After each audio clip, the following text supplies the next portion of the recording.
Copy करे south वाला मेरा एटीट्यूड के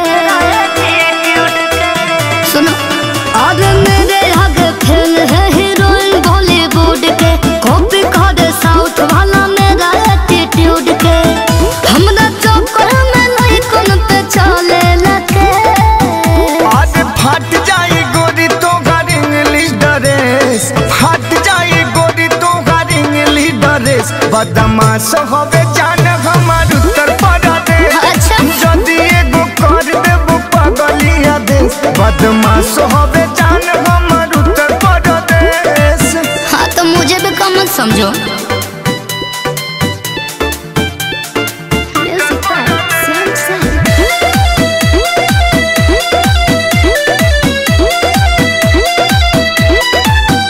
देखले हम बहनी हो ए बाबू बहुते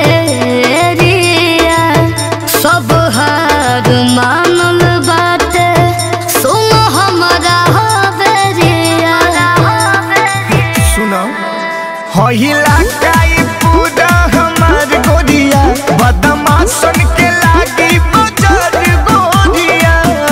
अच्छा बॉडी डेंजर होई खाली देखो न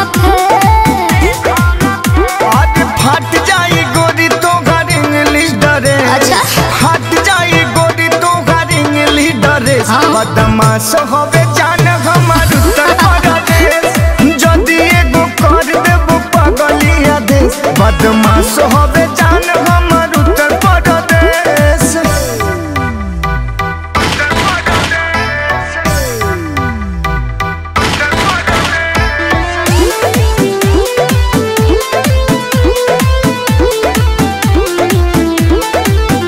लुट जाइबो ए बाबू जदि मारब हम इ नचनिया ना किनाई तू देखाबो केतनो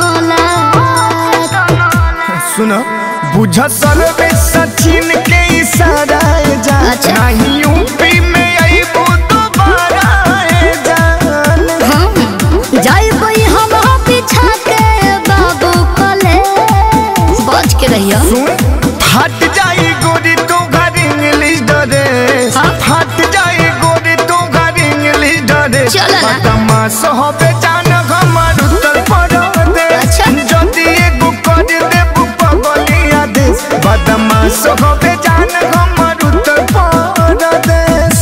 अरे हमारी यूपी ब्रांड है।